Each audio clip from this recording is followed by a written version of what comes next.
Okay, so I'll introduce myself. I'm Nate. I run a channel called Tabletop Family. Sometimes I think it's Family Tabletop. It's Tabletop Family. I'm pretty sure I got the name right. And we try and find games that families can play together. Like the goal is basically to get families playing at a real table with real games again. Because kids are, it's kids are struggling with their attention. Kids are struggling with loneliness. There's just so many kids who have depression now. And I think the ingredient that's missing is parents playing games with their kids and showing them real attention. I see it with my nephew all the time. I see it with other kids that are friends of my children. And it's sad. It's sad to see that kids don't know how to appreciate real time and attention. And so if we can get kids playing at a table, I don't like if it's a tabletop RPG, that's great to me because that means if I can recommend a tabletop RPG to someone, I can recommend one book, maybe 2 books, and they're out the door at $100 or something, right? And their family's happy for a long period of time. The tabletop war games, I'm a little more on the fence with because these things get expensive, and I have a son, and he's painting his Magneto right now from Marvel Crisis Protocol, but I don't know that I can recommend this game to people because it's expensive, and it's you got to have a few $100 to be putting into this thing. Right. Totally. There's some board games that are the same, and so if I can find a game like the Slay the Spire card game was great, it's 1 box for $100, and you get a ton of stuff, then I'm happy to recommend those things to parents. But so far, I think my focus has kind of gone from tabletop war games into the RPGs, and so I'm man, the more I can get to know about these things, the better I can be at recommending them to find people the game that's going to be their family's go-to for their family game night. And so there you go. That's the elevator pitch for my channel is I want to help families play real games together and Awesome. And help them to find the game that's good for their channel. You're kind of on a recent YouTube journey, right? Your channel's been up for a year, or is that correct? This one at least, or? Yeah, so this channel I actually started in, I think, 2021. It was just after the pandemic, but it was video game focused. Yeah. And I was like, okay, I want to make video game stuff because I like video games. And then I couldn't figure out a game I actually liked enough to continue making a channel about. And I think that's what you have to do with video games. It's hard to be successful jumping games all the time. And I dropped it, went back to my personal channel, made a bunch of I don't know, self-authoring videos, and eventually dumped that channel. But I learned a bunch on YouTube, and I learned how to at least do stuff. And it was the beginning of this year, I realized our family was really benefiting from our family game nights. My relationship with my son was getting better. We were starting to play Marvel Crisis Protocol. He was painting miniatures. I was painting miniatures, and just basically this real game thing was a total benefit to our family. And a lot of it was a journey where we were trying to find a game to play with my younger son who's mentally disabled. And we can't find him. We still don't have a game he can play. But in the time we were trying to find a game for him, we ended up finding a lot of games with each other. And then we had our Saturday game group where we were playing Dungeons and Dragons. And, my son's mom, my ex-wife, started playing with us. My son's uncle, my ex-brother-in-law, started playing with us, and then our friend in Thailand. And so we had 6 or 7 people, including myself, that were playing on a regular basis. And I was like, wow, I think these tabletop role-playing games are really good for connection, even better than I thought video games ever were. So the whole channel basically came up on the idea well, what if I could help other people find games to play with their kids, because a lot of these kids are kind of lost in Roblox and Fortnite, and they have these relationships that are being distilled through a digital process. And my son and I played Valheim and other games that were not I would say they're not as brain rotting as Fortnite, but they still they were not. I couldn't compare them to Marvel Crisis Protocol, or to some of the other tabletop war games a Space Station Zero. My son and I had such a great time playing those games, and we were connecting and we were arguing about rules and stuff, and it was good. So that's I started the channel with the premise of helping parents game with their kids, if that makes sense. Yeah, that absolutely makes sense. I did catch actually your I don't know if it was your first video on this channel, but it was the first 5 video on this channel about your journey with your son. I thought that was really awesome. Like that definitely hits differently. So, so yeah.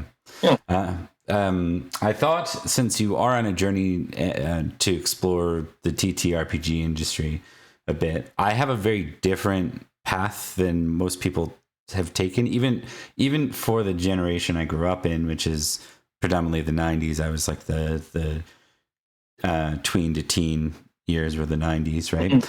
So so I have a different path, and I think that actually leads into to Pendragon for me, because Pendragon, it's something I've been aware of for a long time. It's not something I deep dove on until recently, and now I just seem to not be able to get enough of it. So interesting. Yeah. Tell me a little bit about that. So, you grew up in the 90s. Well, I guess that's actually kind of one of my first questions I had for you is how did you get into tabletop role-playing games? Yeah, I would say mostly by accident, which is, I assume, how a lot of people got in. So by accident by me, I don't think it was accident by the strategy, the marketing strategy of these games, right? My understanding is the late 80s, they hit the Satanic Panic, right? And there was a lot of fear around Dungeons and Dragons. I missed all that. Okay. I was huge into Marvel at the time. They had Marvel like collectible cards and comics, and there was something called the original Marvel heroic or Marvel superhero RPG was like a TSR game. So it was written by the people that owned Dungeons and Dragons at the time. I didn't know anything about it. I was probably like 8 or 9, and my brothers bought it for me for Christmas because they saw things with books and cards, and they thought, oh, this will be up his alley. So I didn't know. I owned that. It was cool to see like the Thing and like Wolverine have these different stats. I love the stats in the books. I had no idea what it was, though. I had no idea what an RPG was. How old were you? Probably 8 or 9, I would say, if memory serves. So this would have been early 90s that happened. Shortly following that, I had a couple of different sort of introduction linkages to Dungeons and Dragons. I think it was like a year or two later. I got I had to look it up to figure out what it was. It was a Dungeons and Dragon board game box set called DragonQuest. Oh, okay. Yeah. And so it was designed for just that. It looks like a board game. You know, a parent pulling it off the shelf isn't going to know any different as long as they don't know Dungeons and Dragons. And Dungeons and Dragons is the small print. DragonQuest is the big print. It's got a guy with a glowing sword and a big dragon. So anyways, that was bought for me. You know, my brother Tony, my older brother Tony, was always into kind of some of these, like, you know, Axis and Allies and these Risk and stuff like that. So I was always acquainted with stuff like that. But Dragon Quest was the full deal. And I actually did get my first, I'd say, I can't imagine how bad it was looking back, but at the time it felt amazing to do the Dungeon Master thing. Came with prefab characters. They had neat little art pieces. There was like a board game with stand-ups, cardboard stand-ups that you could walk around with, and you could readjust the board with like little terrain pieces to whatever quest you're playing through. It was kind of like a Quest Lite. I think they even had like a Quest Lite Ravenloft in there. So sure. Yeah. So the game had the ability for one player to play against a few other players, essentially. So you could like kind of take on the role as the DM and put your characters like through a mystery or a quest or something. Totally, yeah. And I think we just read from, you know, the sheet like that. Yeah. Sure. Yeah. And I assume your friends enjoyed it, and so and you got, okay, and you started your journey as a forever DM at that point, I'm guessing. I'd say so. So I had a nice long break from it. I will say that. The rest of my teens, I was predominantly not a DM. So I got into Dungeon Quest. Then there were a few board games like it. There was this old game, Battle Master, which was kind of like this. I would say that was almost like a Warhammer Light. So that was board game comes with 2 armies. One's like this goblin and control an ogre army, and the other one's men at arms, and the men have this mighty cannon, and the cannon has this mechanic that was really unique. I've never seen anything like it. You flip and then finally it like explodes. So you shuffle the deck and you see where it explodes, but it bounces and hurts armies. Anyway, that game had the ability to, you play one mission, but you could play a campaign as well. So you could get units that level up and stuff like that. Okay. So you'd play one session, but then the stuff you did in that session would carry on to a new session. So there was like a progression system. Yeah. That's pretty cool. Okay. And this is, I mean, today, every video game has RPG mechanics in it. Back then, they didn't. Like, there wasn't, I remember the shift about 20 years ago when sports video games started having level up concepts in it, and it kind of blew my mind, right? Yeah. Sure, where you'd play like the coach mode in NCAA or something. Yeah. Because it was all in NFL 2K, and it was all Madden 2K. It was all like this, play a game. But then they started getting heavier into the campaign, where it was like there was like a soap opera drama that would be going on in the background for your player and stuff. And you're like, well, I just want to throw the ball around, right? I do recall that as well. So how did you go from?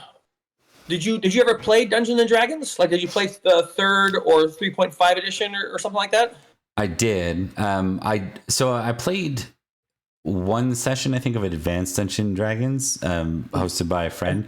I could just never sync up with them, but I loved the idea of it. I think all those things that mentioned so far just kind of open up my mind, like my imagination, and then it would just run wild. Like it's what I would think about in between things, but I never really had this set up to like make it a reality. What do you mean by not having the setup? Well, I looked at the AD&D book, for example. I borrowed it from my friend Gabe, I want to say, and I didn't really. It was too much for me. The rule. Yeah, too complex. Yeah, like at 12 or 13 or whatever that was, it just was like, like it was intimidating, I guess would be the best word for it. Yeah, highly intimidating. I'm 43. I get intimidated by these books still. Yeah. Like I just figured out my method, and I have to use a highlighter. Like when I went to the Dragonbane book, I just got to highlight the stuff and give myself. It's like I have the Wild Sea book I'm getting ready to go through, and I'm like, oh my goodness, it's like it's an exhausting thing to, that's why these starter boxes. And I looked at, oh my goodness, what's the name of the company that makes Pendragon? Chaosium. Was it Chaosium? Yeah. They have starter boxes. They have like 2 different starter boxes. I'm like, I think the companies that are making those things are on the right track, because you got to give people like a little tutorial into your game. And just unloading the full game on them is like, it's intimidating, especially with everyone's, I don't want to say everyone's intellect is being dumbed. My intellect has definitely been dumbed down by playing video games that teach you how to play the game as you play it. Yep. Yeah. And it's gotten like progressively worse over the years, where it's like every game now has this pattern of gameplay where it's like Laura Croft walks into the room and like her character's like, maybe I should open that door. Maybe I should climb up that wall. And there's like white paint on the walls you climb. And once you play that like a few times, it's like, you can't go back to Myst, and if you do go back to Myst, it's like, it's a culture shock to try and play that game. And so anyways, you were saying, so you played Dungeons and Dragons, the AD or the Advanced Dungeons and Dragons a little bit, but it was intimidating. Yeah. Okay, so did you play 3rd and 5th or 3rd and 3.5 edition? Yeah, I did. I played a lot of 3, and before 3, I actually ran into someone running this game in a coffee shop. Yeah, so Vampire the Masquerade. So my friends back then, edgy 90s, and we're 16 and. It's like, hey, this guy's running a vampire game in a coffee shop, and I'm like, I don't know about being out in public, because like nerd culture was not widely accepted back then. I'm gonna get a wedgie or something. Yeah. Yeah. Right. But I'm like, it, the risk reward was too good not to, Sure. and I've been craving that. So that was an amazing experience. I kind of met a guy who was a forever DM, and I learned a ton of tricks from him. I also learned what I would do very differently. I felt like he was the very punishing DM. You know, like willing. I'm willing to let the cards fall as they might, but I also like a good story, and I don't want to follow Inigo Montoya all the way to the end, only to have him fumble and fall out a window. Like, it's not very interesting to me. I know what you mean. Yeah. So you're willing to allow a player to survive the death stroke, like, and keep going and get the win for the story. That makes sense. I think I prefer that too. And so even when I'm playing in a punishing system, I might. That's actually comes up to a topic that I thought about last night in our stream. Like, how do you come back from a total party kill? And like, that's one of the next videos I wanted to make. Because I'm like, I don't know how you come back from a TPK. And that's one of the reasons why I lean into being a nicer DM, because I'm like, what if I kill my whole party? And then we're like, well, now what do we do, right? I mean, like, that's a So. Yeah. Okay, so you learned from this guy playing Vampire. How long did you play Vampire? It was also almost a 5-year experience, and through that, even though we use like LARP rules, which was like rock paper scissors, that was the LARP rules at the time. We did that not because we were really a LARP. We were really not. It's just we had almost 20 people playing. This guy ran 20 people successfully for like 5 years straight in a game. Same game? Yeah. So like, you guys would all show up to the coffee shop, and there'd just be like a horde of nerds playing like Vampire, getting coffees, and people are just wow. And how we're going to be talking about Vampire for a while. I do not understand that. How do you facilitate that? Like, I mean, like, how does that manifest in real time? Because you've got something you want to add, but there's 19 other people that want to add something. Like, what do you do? So, and this kind of goes into the LARP culture a little bit, because what was interesting about that, and I actually liked it for a social game like Vampire, even though we went off on quests and missions. Those got a little clunky with 20 people, but he was just ruthless, and half of the party be KO'd every time. It's just how it worked. Okay, hold on. So you go out like on a quest, and that means you're like going out into the parking lot or something, or to the local park or somewhere. So you're going in real life to a place. Is that correct? We did that sometimes. Sometimes we just stayed and it was imagination. But we definitely did a couple of times I can think of where we actually walked like to a different location. I think we walked for story purposes. I could be wrong. We might have literally just moved locations. I don't remember. But then your character could die, and you got to make a new character, like kind of like they're in that same session or something. Or my character died the second session I played, and then my next character survived the entirety of the plot. And the GM kind of turned me into the bad guy, which was hilarious.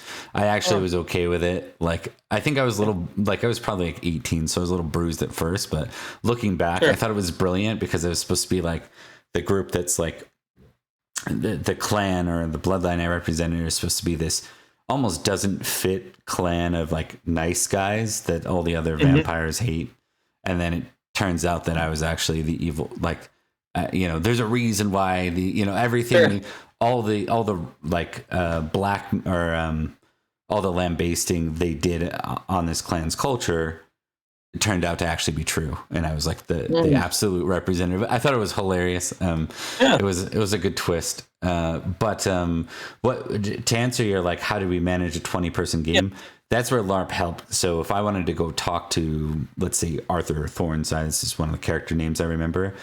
We literally go over here and have a conversation with the GMs doing these things. And so you'd break out into small sessions. And so when you had a role play experience to do with, like, let's say 2 or 3 other people, but not the whole group, those 2 or 3 other people and you would break out, go talk, and then you'd come and bring to the DM some of the ramifications of that talk, or like some of the outcomes or something. Okay, so if it turned out that you guys needed to fight each other or something, and you're gonna kill each other, then you just rock paper scissors it. Yeah. and then you come back and like, okay, so I killed so and so or something. Is that usually when it gets to like a PvP moment, that is absolutely a moment the GM or storyteller or whatever has to be there, just to be a referee, if nothing more, right? Plus, there might be a various number of things behind the scenes, like maybe there's a big NPC that's in hiding. You know, maybe you never know what's going on, depending on where it is and what's going on. So, and we definitely environmental thing, like the GM might have like some environmental thing you don't know about, and he's like, okay, I have to tell you about this to adjudicate the fight or something. Well, I remember one time, for example, you know, in Vampire, there's also vampire hunters. I remember one time two people ended up brawling out in the streets using their superpowers, which is the whole reason that's called the Masquerade, is you're supposed to be hiding that you exist for fear of things like hunters. So they drew a bunch of hunters to the locale, and then everyone had to like play cleanup and try and hide the fact that happened with like the mayor and, you know, the police and all that. It was that's a really cool, like I have not heard of that. Like I've heard of people doing like, you know, kind of this in-game theater type stuff, but not where they're adjudicating the interaction so much with the rules. Like I was in a nerd club in college where, you know, we went and like fought with foam swords and stuff. So it was a little bit LARPing, but there was no rules. It was like whoever could hit the other person with the sword just won. You know, so like there was no, I had no powers. They had no powers. Like it was just, we're gonna go fight, but. There was a lot of narrative stuff, and it was all, of course, very silly again because it was unmitigated by any type of rule system. But this sounds similar, except wholly different, because you guys are all playing by a rule system and also running your story through like an orator or someone who's focusing your stories, which. That sounds really. I mean, I assume you did it for 5 years. That must have been really fun for you. He taught me a lot for sure, and we actually went. On top of that, he introduced me to a couple of games that stuck around. These are important for the rest of the story, but one of them was Legend of the Five Rings. So every once in a while we'd take breaks. My filter's blocking it out. I apologize. Yeah, it's okay. This is by Edge Studios, if I'm correct.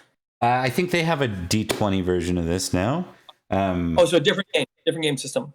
Well, it's the same setting, and the setting and system used to be tied together. The guy who wrote this, I found out later, was heavily inspired by Pendragon. This is effectively like fantasy samurai in this big Asian fantasy themed RPG. Not anime.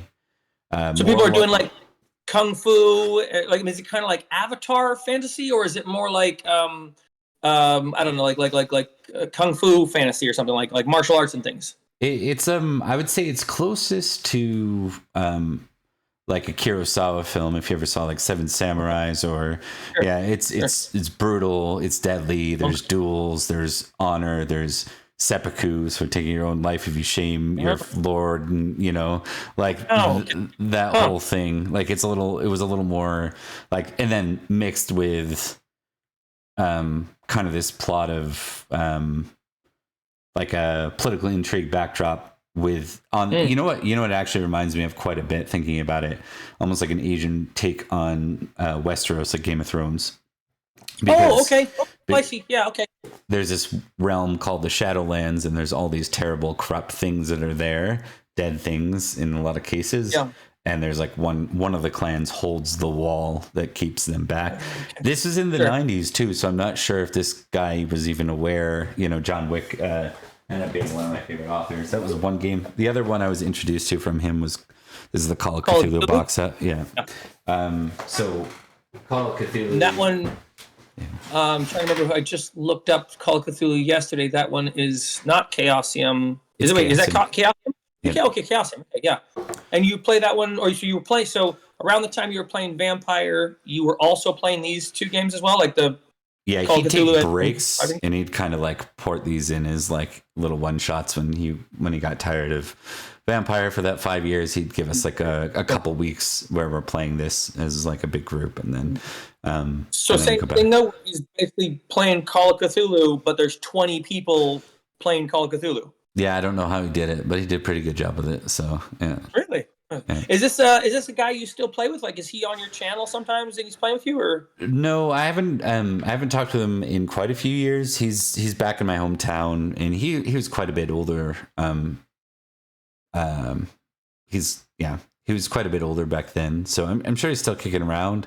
But he wasn't doing the tech thing as much as I am. I'm not sure he ever got into like tech gaming. A lot of people don't really like the idea of gaming over, Discord and virtual tabletops and all that jazz. I understand why too, but I moved to Canada too after university. Yeah. So you said you moved to Canada after university? Yeah. Are you from Canada? I'm from New York originally, upstate New York. Yeah. Did you ever pick up the accent? I don't know where I'm told I sound Canadian now, but I think I sounded more like the upstate New York. I'd probably said like car and bab, that was kind of the accent I had. It not like a Brooklyn or anything like that, but yeah. Sure. So go ahead. You were talking about your experiences going through these games, and I was actually going to ask you if at that time you started noticing a pull of a preference, but yeah. I can get to that. I can get to that in a second. Or you can just go ahead. You were saying something about it, and I just want to know if you had a favorite in that while you were playing those.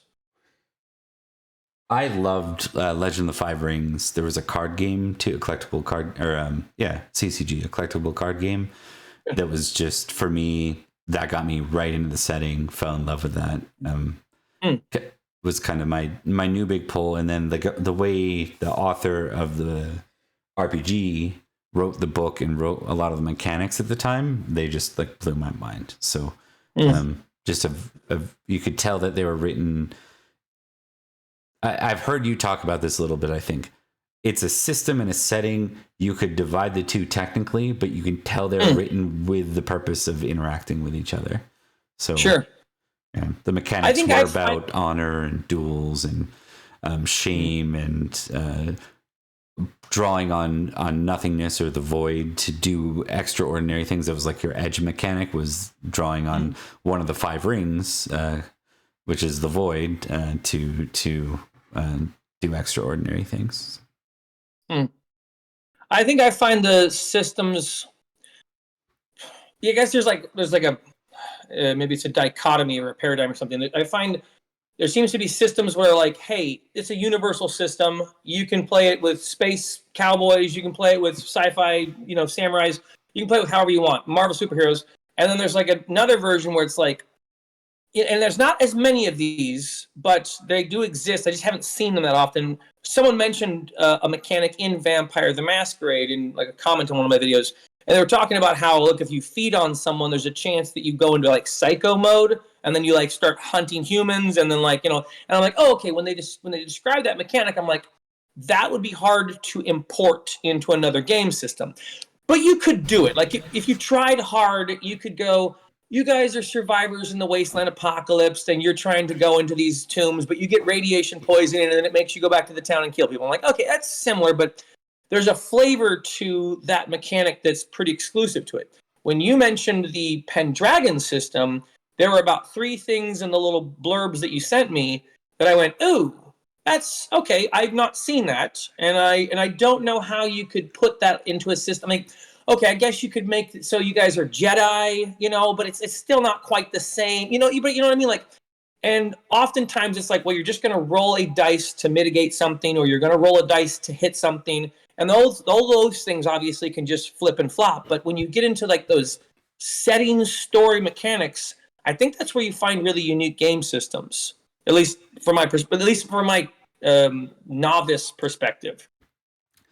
Yeah, I would agree. I think a difference from the game setting then and now too is D&D wasn't. It was huge. It was big, but it wasn't like Hasbro big. It was sure. It was the leading game, but all games were indie games. There wasn't like a I'd say now it's like D&D and Pathfinder, everything else. Like there's just a significant difference in exposure and playability. So I did play a lot of D&D 3 specifically, Sure. just because that's what was out in university. So when I first went to university, that was like all the group I could organize, they played that. Okay. Anything else I had to do, and I did a little bit of Vampire with my friends, a little bit of Legend of the Five Rings, a little bit of a game called In Nomine, which was it's like what's it called? In Nomine? In Nomine, it means in the name of. It's supposed to be the phrasing on the book is good and evil, life and death, rock and roll, and it was like angels and demons. Think of if you're familiar with TV shows like Supernatural or Sandman, Good Omens, that kind of vibe. Or older movies like The Fallen, stuff like that, with Denzel Washington. That it did those things really well, and so it was a fun narrative game to play with by Steve Jackson Games. Yeah, but definitely in university is where I started to kind of, I guess, miss being able to play and run on a regular basis, because all my friends are, you'd have friends around for the summer that aren't there for the rest of the year, and then you go off somewhere or you stay somewhere for the rest of the year, and you meet people that they're there for a while and they drop out. It just seemed to be a highly transient time of life. Nothing was really like cemented. So I started to try and get into like there were like early TTRPGs, but they just were really early virtual tabletops, but they were just very and this was in, I'm guessing, like the early 2000s, like 2005, 2007. Because as you were saying that, I thought, oh well, it would have been nice if like all this online stuff had been around. But at the same time, like you mentioned an interesting point earlier where you said like there's kind of like these loyalists who are like, it's not a real game if you're not in the presence of people, and I know what they mean. Like I've had a chance to play 2 game sessions on Discord, and both went fine. Like we didn't have any jerks who were jumping in there and cussing us out or something. It wasn't like being in a Call of Duty chat lobby or something. It wasn't anything like that. But it was also difficult because Discord was like disconnecting. We were talking over each other. It was hard to know when one person stopped doing a thing, and the fact that I've had like a year and a half or so, or about a year or so playing in the presence of people, I've really come to appreciate that physical table and that physical space. But I'm also like, look, I got one player who's in Thailand, and there's no way we're ever going to play with them. So we're always going to have some digital aspect. So I can't stand in judgment of anyone who's running a virtual game, because I'm technically running a virtual game. It's just not through Discord, like I wonder if Discord actually just happens to be a little bit janky or something. I don't know. Like you've probably had a lot of experience with it. It can be tough. I mean, we play with Australians right now. So totally other side of the world, and that to, I don't even know, maybe half a second or a second delay is enough to have people accidentally talk over. Like it takes a while to get the rhythm of everyone feeling each other out for that not to happen all the time.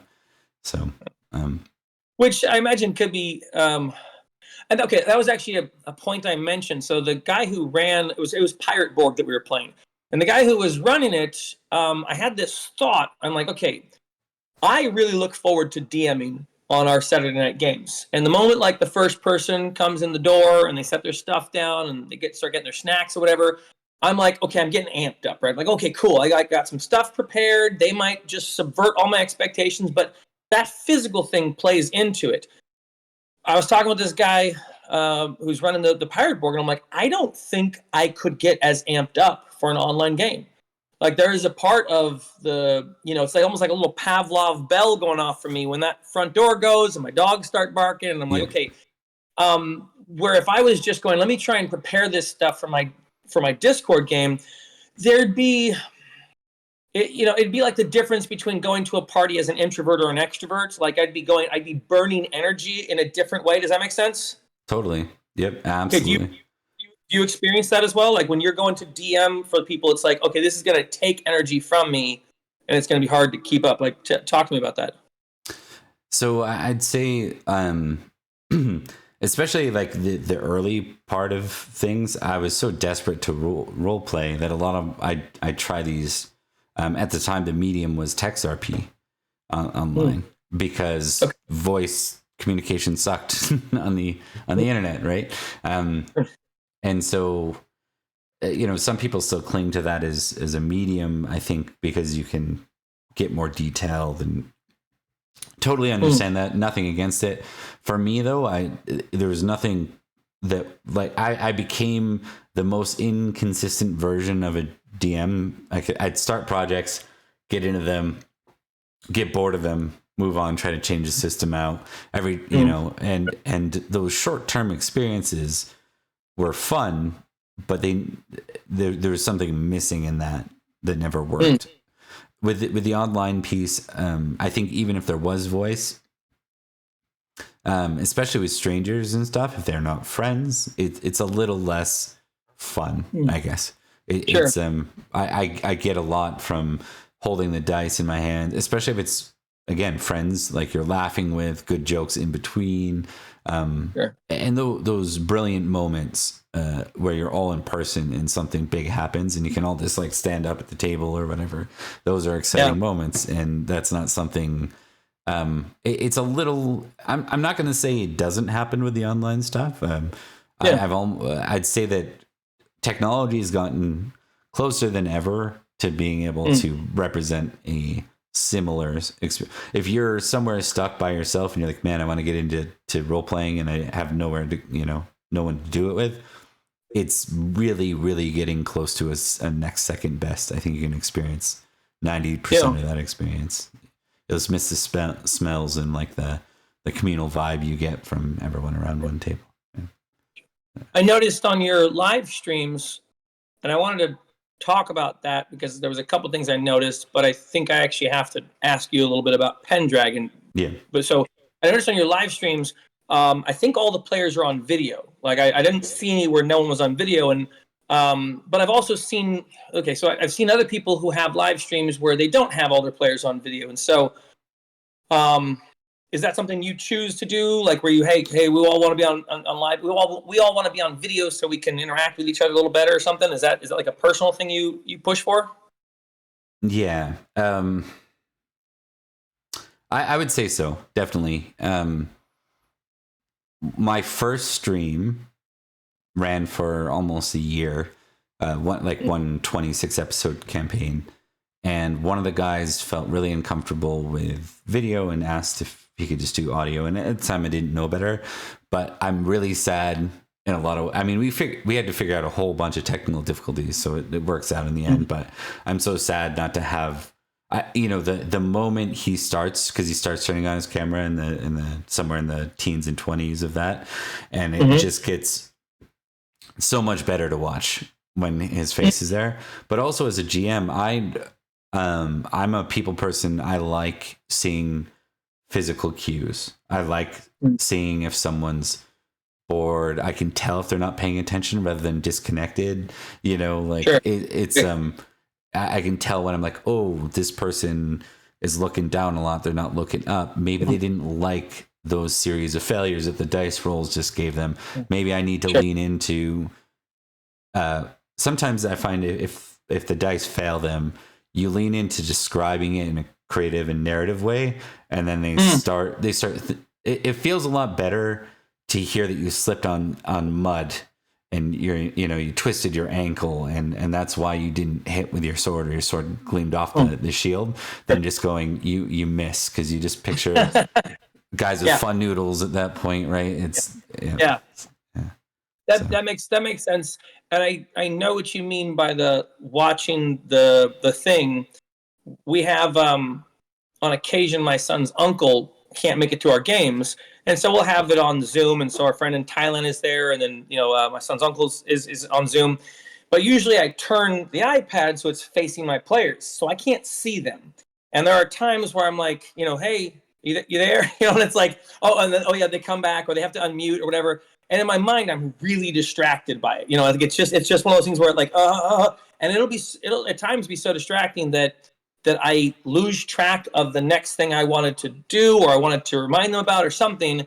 And, I'm like, it's either a narrative beat I miss or a character narrative beat or something. And so that can be distracting.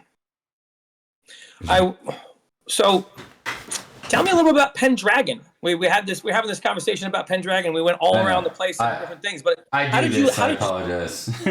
No. I actually want to know. I mean, I had like the first question I wanted to ask you was like, how'd you get into TTRPGs? But I realized we could just keep chatting forever about RPGs and never Pendragon. Yeah. So I don't know anything about it aside from the fact that it's like knights. Basically, the blurb that you sent me, and as much as one of the guys in my chat told me about it, that's everything I know about it. So you mentioned that you wanted to talk a little bit about like the history of it and the creator of it, which are both interesting things to me. So go right ahead. I'm just going to let you ramble on. Tell me how did you find it? When was it made? Just whatever you want. One sec. Yeah, go for it. You know what? Sometimes I have to fact check myself on the period before I came into connection with it.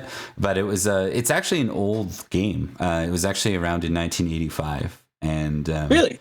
Yeah. Okay. Have you ever seen the movie Excalibur?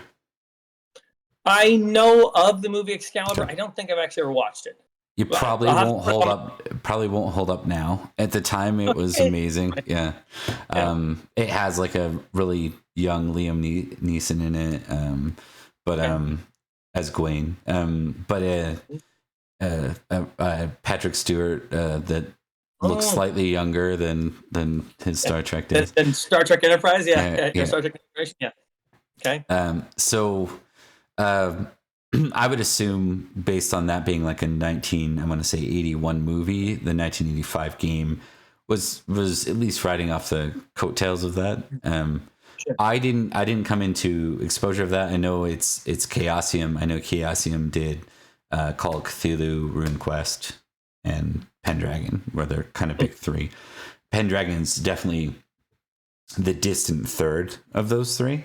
But it's also considered the game designer Greg Stafford, his kind of magnum opus. And what does he make other games as well? Those are, I think, his big three. I don't know what contribution he had to Call of Cthulhu, but he's responsible for RuneQuest and responsible for Pendragon. I see. Yeah. Okay. So I came into seeing this book, this Pendragon book. This is a third edition on a shelf when I came to visit my girlfriend at the time. Now she's my ex. She's the reason I'm in Canada. So I came to visit her where I live now. Ran into this on the bookshelf, and I saw the Chaosium logo. I was familiar with Call of Cthulhu. I said, "Sweet, I got to take a look." Looked it over. I loved the idea of the Knights of the Round Table. I absolutely loved it. I love the idea of King Arthur. Even before I understood the philosophy of it, I just like the knight in shining armor mentality of it. And so I picked this book up, and I thought, wow, I don't know much about King Arthur. Is what my first exposure to this. And then I'm trying to flip through it as a book, and it's all black and white at the time. Like all the games are getting into the colored stuff. I was just really struggling with sitting down and learn. Again, intimidated by this book. And there were certain things to me that felt really old still about the mechanics of this that I just didn't understand. So this sat on my shelf for years. I actually never played third edition. I think I tried to run like a couple of text games online that didn't work out, but I never really sat down to play. Which edition did you finally get that was there another edition that came out that broke down the rules in an easier way or something that made them more digestible for you? What helped me a lot, you have your highlighter method for learning the game. For me, I need an audio almost demonstration to really get how something can work. And specifically because I don't imagine, every GM's their own way. There's always differences. What I did is I found during the pandemic, I found an actual play. At the time, I wasn't into any actual plays. Not really a Critical Role guy. Not really, you know, like the overly produced stuff, especially. I just feel like I'm watching. I don't want to harp on it, but it's not for me. Yeah, It's weird reality TV. Someone actually Yeah. described it very well and said it was people acting like players in a game, and I'm like, yes, that's what it is. That's a feel. This is like watching the whatever that show is, the Big Bang Theory. I'm like, these aren't real nerds. Nerds aren't this cool. You know, I mean, like, I get what you mean. It's like people playing nerds. Yeah. Okay. Yeah. So but you were mentioning you like an audio thing. So that means like if you're learning like a tabletop role playing game or like a board game or something like that, if you can find a YouTube channel where they're explaining the rules, you learn best from that. Exactly. Okay. And I should preface that there was one more game I'll refer to, Marvel Heroic Role Playing, huge important piece to me. The guy who wrote that was Cam Bang. So anyways, over the years I'd seen all these great game designers, or these people that I looked up to and I loved their games, all of them praising Pendragon. Pendragon was like their favorite game, or one of their favorite games.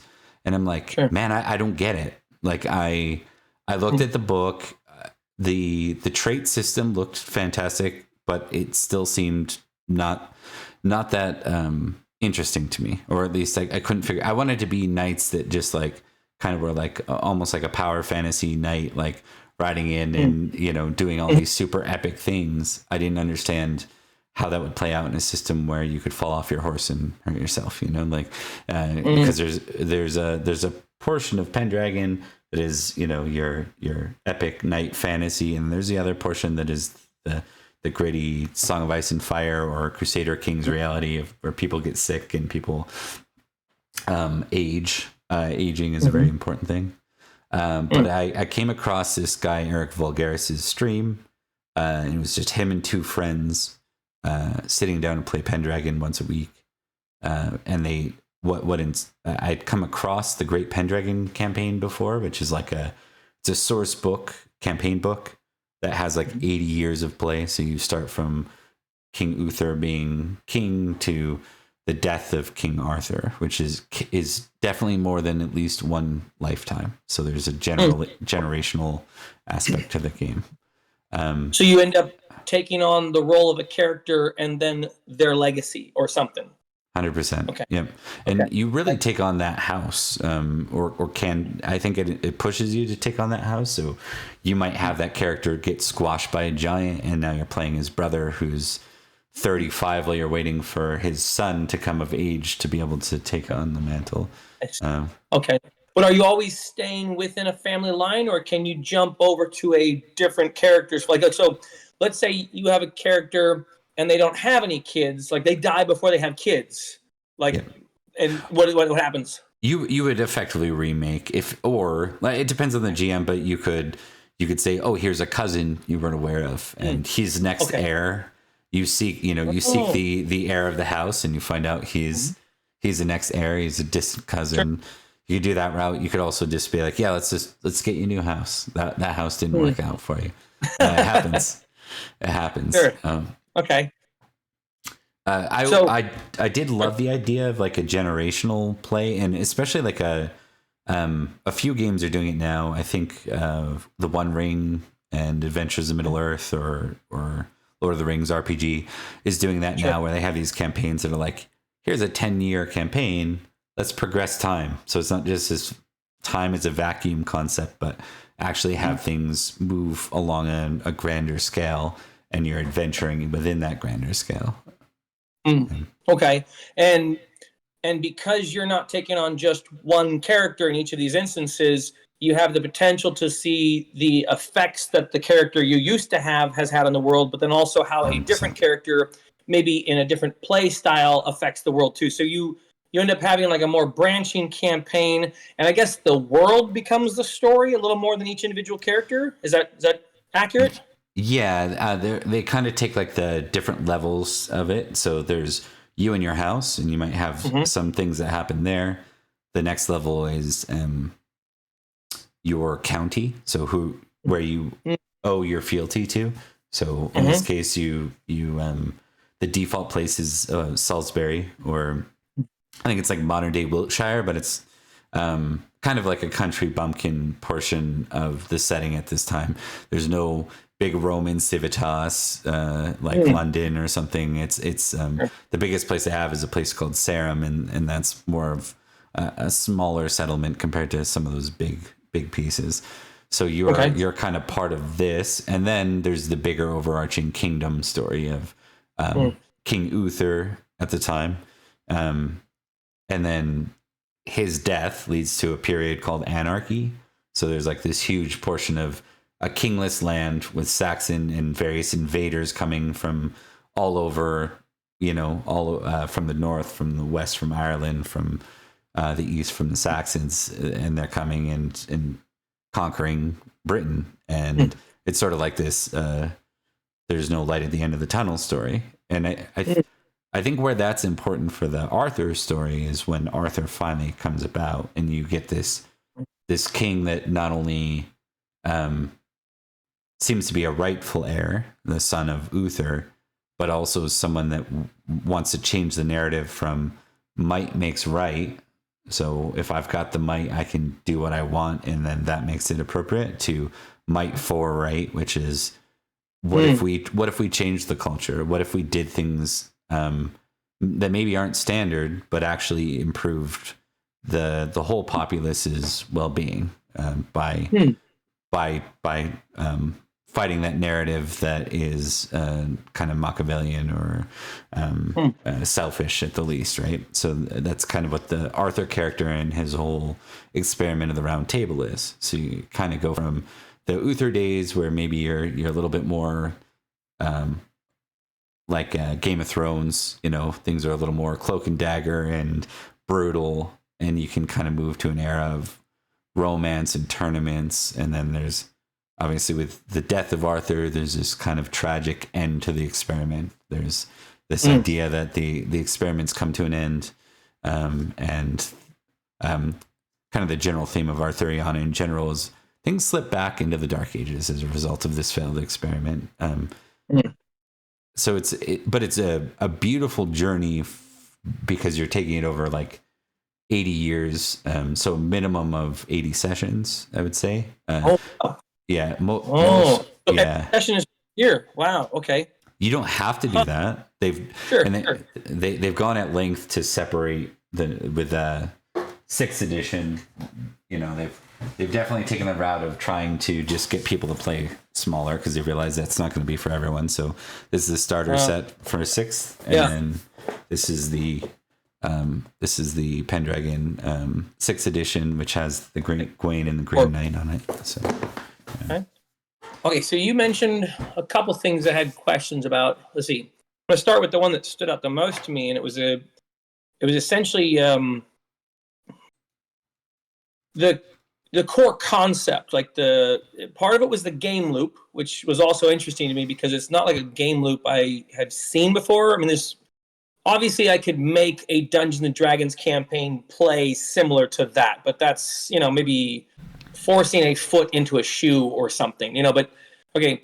But on top of that, you mentioned a good versus evil dichotomy, and like a good versus chaos, like order and chaos dichotomy, which is interesting because like there's a lot of these tabletop role-playing games where it's like there's no such thing as evil, there's no such thing as good. It's just, whatever you say it is at the time. And I've noticed that in a few of the books, especially Dungeons and Dragons. And there's some books that are starting to come out. I see they're like, okay, this might be evil or whatever, but you're talking about a system that seems to indicate like there is a morality, and it is a morality that no one can argue with. Like it's written in the rules what is moral.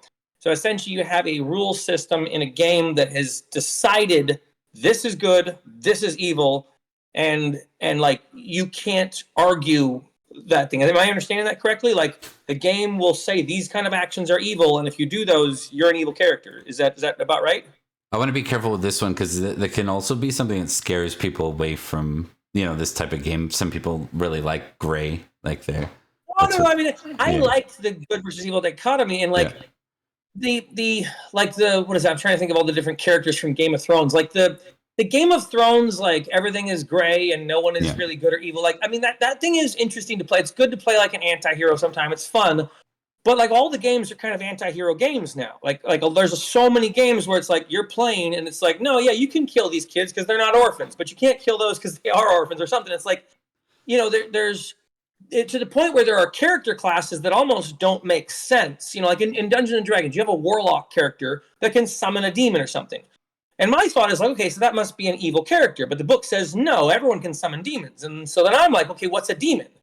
Like, is a demon an evil? I'm like, so demons are good? Or I don't understand the lore of this world anymore. Like, if I can summon a demon and I'm controlled by a demon, but I'm not bad, then I guess demons are good or something. And that's one of those things where it becomes very confusing. Like, all the mechanics of that, like, just that thing alone, like that warlocks are a class and that tieflings are a race, is wildly confusing to me, because tieflings used to be like an evil race of characters in like 3.5 edition. Yeah. And then suddenly, like, no, you can be a tiefling. So then I'm like, so what is a tiefling? You know what I mean?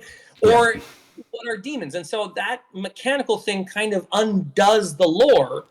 Yeah. But you're describing a system where it sounds like the lore is built into the mechanics in such a way that I'm like, oh, I haven't seen a system like that yet. Yeah, I think I'm gonna try to borrow from, I think it was Bronze Girl that nailed this quite well, and they did like a video that said like stop sleeping on Pendragon, and I think one thing they said that was quite brilliant in it was you can absolutely play that Song of Ice and Fire Westeros Knight. In fact, the theme of the game is what kind of knight will you be, but the game encourages you toward being a chivalrous knight, and chivalry comes from the concepts of what Arthur's experiment with the Round Table and this new idea of we can do things differently than the people before us. We can make this about the people, about what's right, and not just do what's going to help us win at the end of the day. And the game rewards you through that, through things like if you get yourself high enough on certain traits, you can get the chivalry bonus, which is like this huge armor bonus that you wouldn't have if you weren't a chivalrous knight. If you're a religious knight, either pagan or Christian, you get certain bonuses from being devout to what the traits of your religion. And it definitely, there are mechanics, especially in 6th edition, I was reading through. I haven't converted to 6 yet. It's kind of new. Oh, okay. Which edition are you playing right now? It's version 5.2. 5's been around for almost like 15 years, and it shoveled hands away from Chaosium and came back to Chaosium during that time. So 5.2 was kind of the box standard until this year. They've released Pendragon 6th edition and the starter set, but the core rulebook doesn't have the GM stuff. So I'm kind of taking my time. I'm gonna cut over my campaign when they finally get to the Boy King and King Arthur, when he pulls that sword from the stone.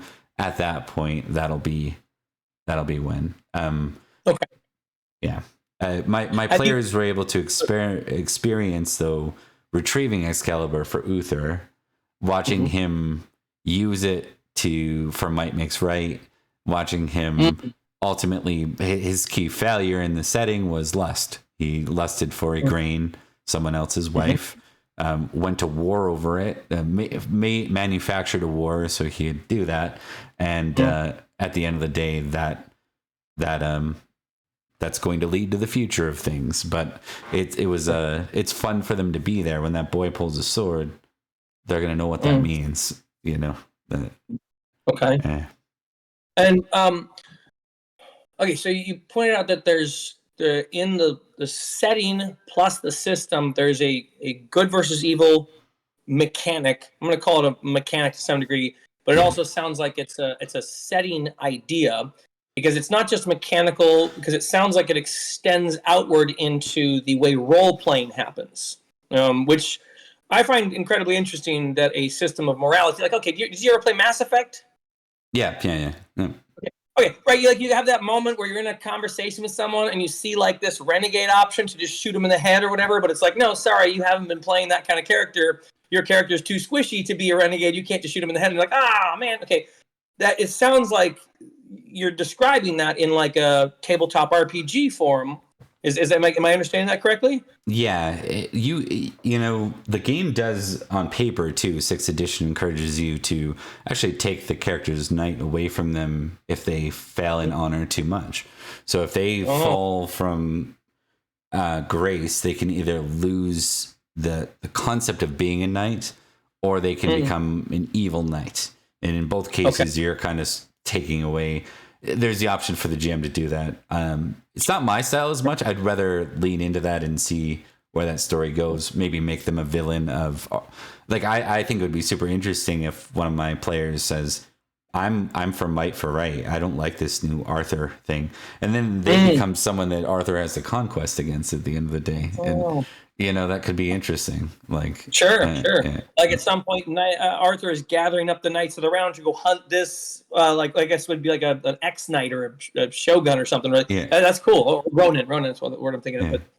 But, so I watched parts of a couple of your streams. I didn't want to watch too much because I actually wanted to come into it without like preconceived notions or too many.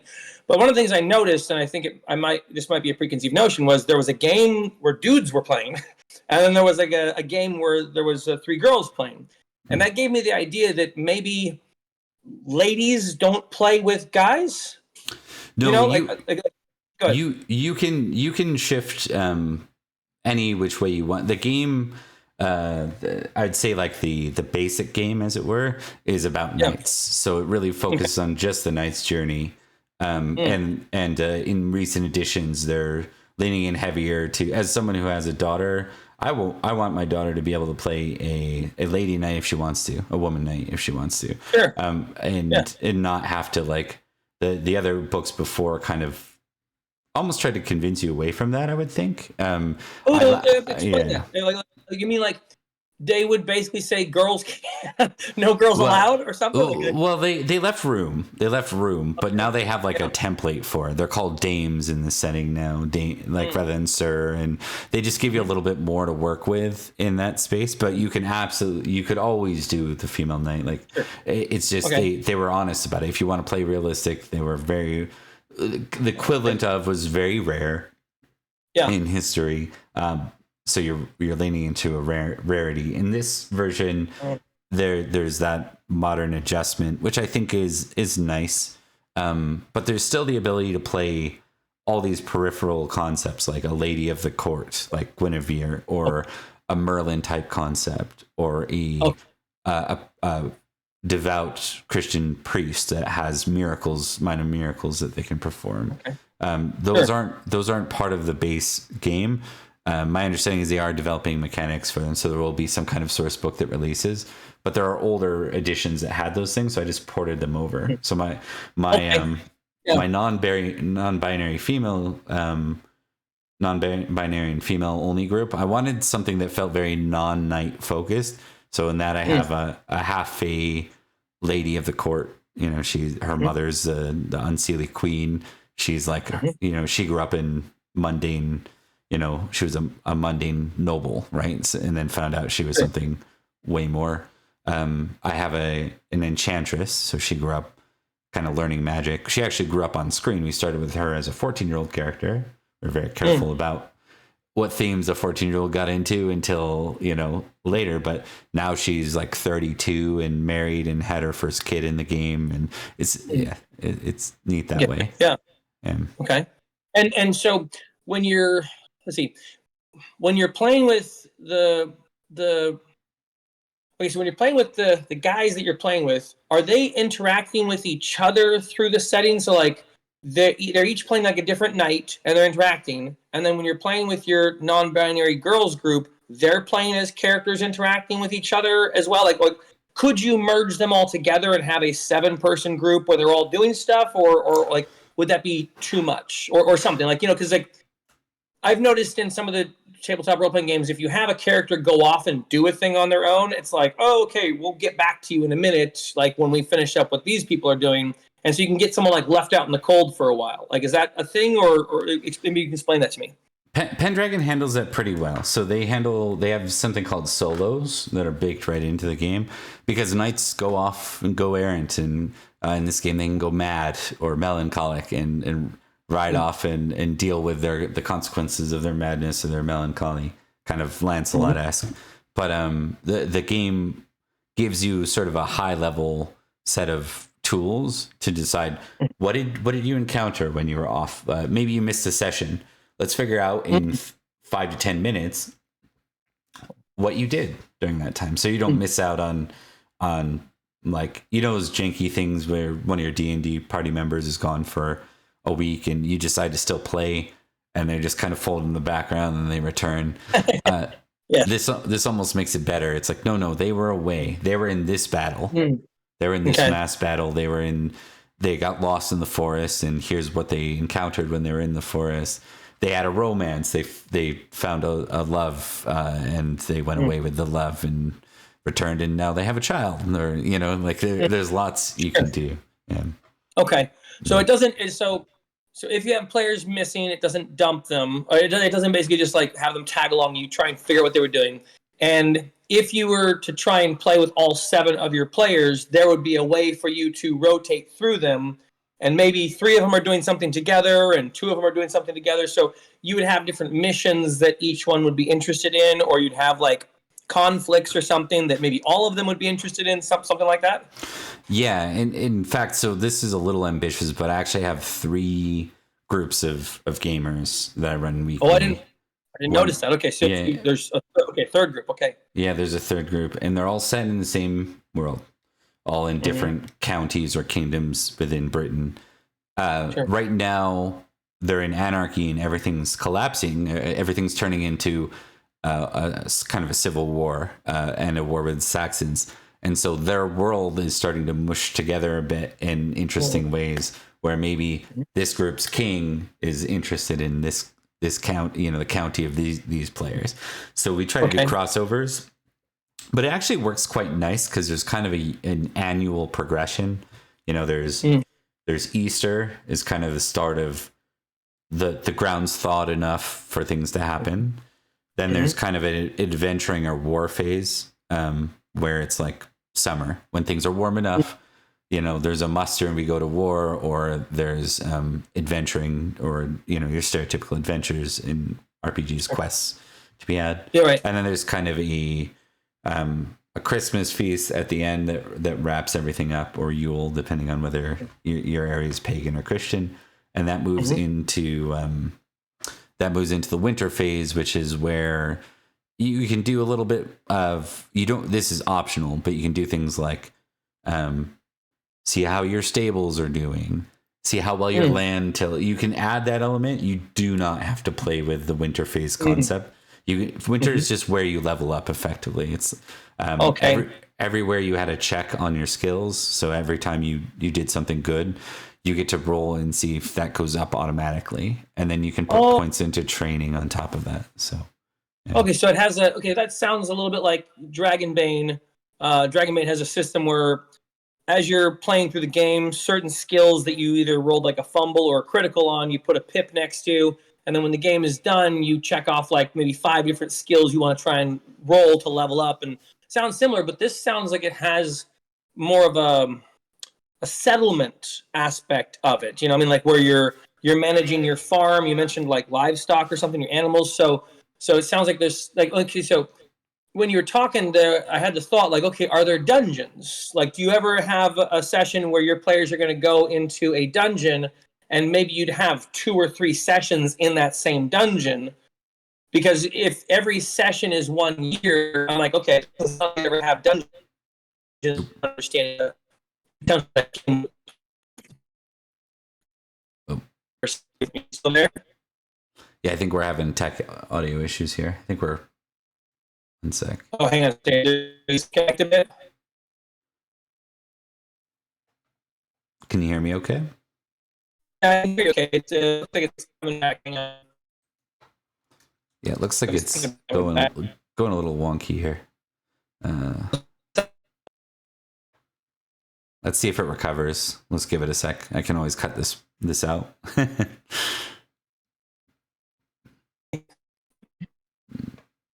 I'm gonna try disconnecting and reconnecting just in case here. It could be me. I have Spectrum, and Spectrum hates me. So I just did a check. It says it's okay, but I can hear you now. So I was just asking about the dungeon system and like how you could have dungeons, or if you could have dungeons if you're having like year long, like it's like this session is a year and then next session is a new year. So can you have like a dungeon like game loop in this game? You can. I don't know if I've seen a lot in the way of like, your traditional sword and sorcery dungeon. You might have an equivalent though, that like something, an investigation in a forest, or raiding a lost castle that's equivalent of a dungeon. But your stereotypical kind of like, there's this random dungeon, we're gonna go explore that dungeon delver concept. Probably not as prominent with Pendragon. It doesn't mean it can't be done. It's just not. Sure.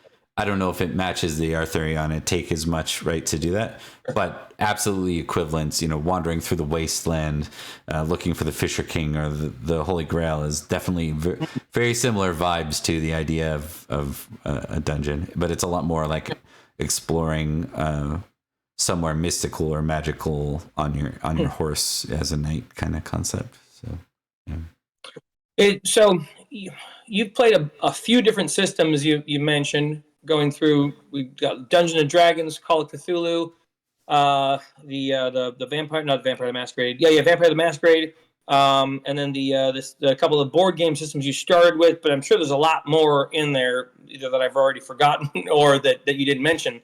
You had a bunch of books. So this game, for some reason, seems to be one of your predominant games. Am I correct in that? Okay. And like I noticed on your channel, you had some BattleTech stuff, like it was like tabletop war game things, but otherwise, like it seems like you have put this game at the top of a very wide hierarchy. Yeah. And my thought is that this game's play loop, like its gameplay loop, is either incredibly unique and it touches a niche of a play loop that you specifically like, or something I can't think of. But like why is this game at the top of your loop? I would say, I had mentioned for years I didn't quite understand why everyone praised this game so much. Like I just couldn't quite see it. I figured it was just nostalgia. But watching the Eric Vulgaris stream, and I'll shout that out, in the setting, and then playing through it myself, there's this layering that happens with the characters. I'll talk about the mechanics a little bit. There's the two key concepts I think that really add this layering to the characters that I've never seen. On top of aging, I think aging in general is an interesting concept that just inherently, just narratively makes a character feel like they're progressing and adds layers to their experiences.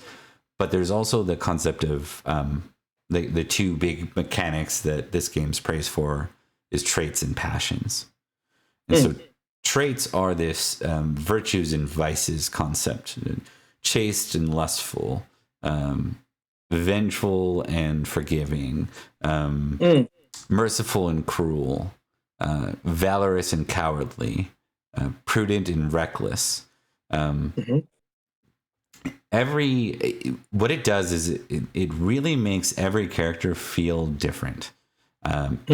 Even if three characters were to start with identical traits at the beginning of the game, probably 3 or 4 years into the campaign, they have drastically different passions that are drastically different traits that define what their stereotypical responses to things, And you can actually use this, as a mechanic. At first, it feels almost like, and I think this is the take I took on it originally.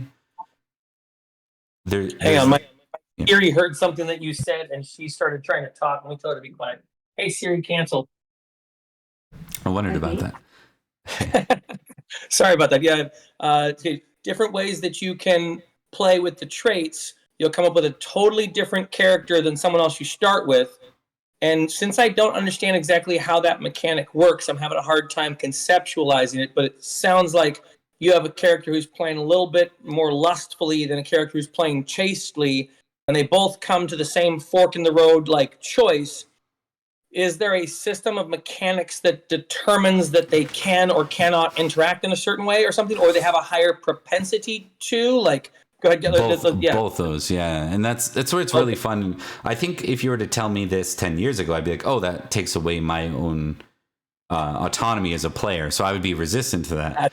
Yeah, that's my thought. Is like, oh, that would then I couldn't play this thing. But at the same time, I have had players playing, I don't know, Shadow Dark, Dungeons and Dragons, and they've been playing like a grifting, thieving, scandalous character, and suddenly this moment comes up, and they go, "I'm gonna save the kid," and I'm like, "That's totally that's not your character at all." Yeah. But so this system sounds like it holds your feet to the fire a little bit with how you've played in the past, and I like that, actually. I think I don't understand it fully in concept. Like, if you could, how does it work in a dice roll exactly? Like, I'm playing let's go with the lustful versus chaste one. Yeah. I have been like like going to the brothels type of character. Yeah. And this other person's been like, married and monogamous, and we both encounter some situation. How does the game mitigate my ability to play chaste now? Yeah. One of the best examples with that is there's the concept of a succubus, which is a lustful demon. If you encounter that as a lustful knight, you're likely to end up in a really bad scenario. Interesting. Where that's, so the chaste person gets like a benefit or a boon, or they're not even affected by it because it's like, no. Yeah. But the lustful person is totally taken to. That's a cool. That's interesting. Do you have another example? Good. Yeah, you kind of the way the traits are written is there's a famous level. So when you get to a famous level on a trait, sometimes it's just an auto success. So if you have a 16 chase, maybe you don't even have, maybe the GM's like, you actually overcome this. You have an opportunity without a roll, you can just overcome it. But let's say it's not famous and you've got to test these two. You as a player get to decide, this is a 6th edition rules for it. You as a player get to decide which of the pairing of traits you're going to test. And they take from each other. There's a pool of 20. So if you have a 14 in chaste, you have a 6 lustful. Okay. Right.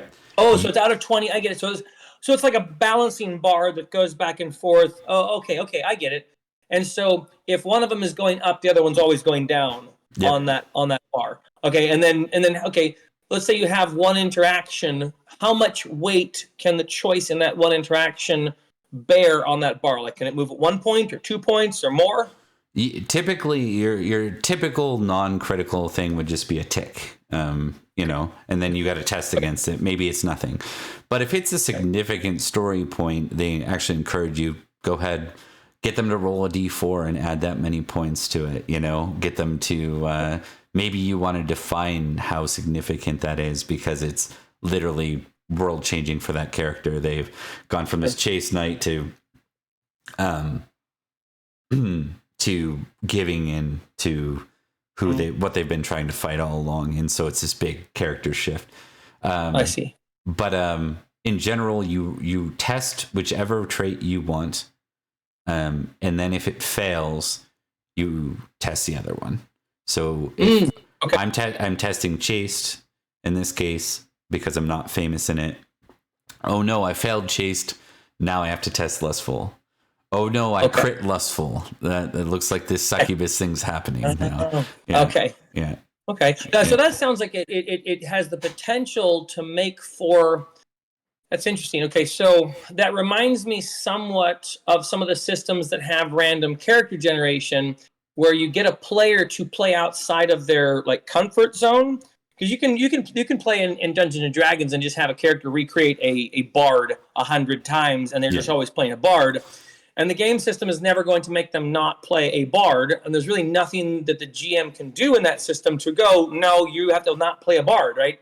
So this system sounds like not only does it make you play outside of your comforts with regards to class type of mechanics, but also it has the potential to do it within a role play setting as well, like a narrative character choice mechanic, which that's interesting. And that's like one of the things when you were listing off the way this game plays, I'm like, oh, I haven't seen this before. Like, and I don't know how to compare this. Like this, like there was a few video games that popped into mind, but I haven't seen a tabletop role playing game like this. I'll give you one example that happened in my game that it's a little dark, but it's interesting. Is we have this character. She's kind of this lady fairy, like half fae. So her mother's this really bad person, and she wanted revenge on this sort of basically an absent father that pushed her best friend in the game to be maybe brave beyond his capabilities, and he ends up dying. This character ends up dying, and she's mad, and her character points the finger at the dad for being responsible. So she actually has her knights take that guy captive and hands it over to them. She has to give her mother some kind of gift to appease her mother's sort of cruelty. She gives him this. Well, Unseelie are awful beings in any Fae realm. You look up their torturers or whatever. So she ends up in a really bad scenario. She realizes after, this is a huge arc now. It's like, oh, are you becoming this really dark monster? I had her test merciful and cruel, I want to say, in that moment to let's really figure it out. And she crit merciful. So I think she felt very regretful of performing that action after the character was not the player. The character realized just how much of a mistake that was, even in that moment, and rather than becoming this super dark person that could have happened with we were willing to go with the punches on that one. It seemed to have turned her in the other direction, right? Okay. And that can give you the potential for not only maybe some choices the character has in a moment, but maybe where the arc of that character goes in the future. Exactly. And so you're now basically highlighting some ways that the player could focus on playing their character and allowing the system to dictate that to some degree. Yeah. You also can you can take, if you're playing with kids, you can take Chase and Lustful right out of the equation. Sure. That's what I do. Yeah. I gotcha. Yeah. Do you play this game with your son and daughter? I just started. Yeah, I just started. Actually, your channel kind of made me think. Yeah, I've tried a couple times with them with various RPGs, and I realized this one I know like the back of my hand. Let me do this one. I'll do a super rules light version, and it worked. Like it worked pretty well for session one. So. Was it just the three of you, or did you guys have some extra people there as well? I have two stepkids too, and so one. I don't think one would be interested at all. She's teenager, but the boy definitely was. So it was three kiddos, and it was it worked out. That's cool. So that's awesome. Yeah. All right. So you guys played in a setting, and when they were done with it, they're like, this was fun. Yeah, definitely like different levels. I think my son specifically isn't as into these type of games, but he still had a good time, and I could tell I got him. When I threw a couple of things at them, like a couple scenarios, he was stuck, like he didn't know what to do, and you could tell he was engaged. So, okay, that's cool. Oh, I'm happy to hear that. When you're talking about this system, I'm doing the thing I think probably most people do is I'm transporting myself into some future state where I'm attempting to now envision our group playing it and imagining the play loop. Obviously, the play loop, at least to me, the play loop seems very different than Dungeons and Dragons and very different than some of the other tabletop role-playing games that we've played. Yeah. There was a game system I saw, I don't remember the name of it, but it had like a lot of focus on settlements and like your barony and that type of stuff. And so there are aspects of what you're describing that make it sound like the game has mechanics to either simulate a settlement system, or Yeah. you have to invent them. But it sounds like the game has that built into it. Is that correct? Yeah, so I think you were waiting for those books to come out in 6th edition, but the previous editions do. There's a Book of the Estate or Book of Manor before that. If you want it to be just more like a high-level accounting, Book of Estate does it. Book of Manor gets you right into the details. Do I want to build an apiary? Like if you kind of want to play at the Manor Lord's level of, here's my house and I want to build a fortification on my house so when I get raided, I can defend better. Sure. It has those mechanics. So you can upgrade. You can like upgrade your kingdom essentially to the point where like at some point is the game throwing you choices like, do you send your army here? That type of thing, like where you might have like a small. You can get there. Yeah, you can get there. I have a baron in one of my games. He just there's a feast system. Another, there's kind of like these modular systems you can add onto the base game. The base game is I run around with my knight. I do quests during, I make rolls and quests, and then the winter phase is more about, do I have an error? Do I level up? Like, do I upskill? And then there's the these module, add additions that you can add to the base game. One of them is this Book of Feasts, which is quite brilliant, and it sort of like gamizes a feast. So there's rounds in a feast. There's, and of them you can do a number of actions that, and one of them, the one that's the famous one, or the favorite one, is there's a deck of cards, and you can pull cards and figure out what interaction in the feast. Oh, it looks like the Lord called on me to make a toast. I gotta make an orate roll now. Sort of turns into a bit of a board game, but there's this narrative underneath it, and some of I'd say about a quarter of the plots that have been interesting came out of a feast card. A villain, a new villain, like a new Sure. So you might have like a feast that brings up a quest or something. The king mentions an item he wants that's over in this castle, and he's just not going to be happy that he has it or something. Okay, that's cool. One of the long-term villains was just a guy that insulted one of the players at the beginning of a game, right? And then turned them into an antagonist in the game for a long time. A nemesis. Yeah. That's cool. So you mentioned when we were first talking about this, when we first talking about the game, you mentioned something that I'm wondering if I misunderstood, or you can tell me if I got it right.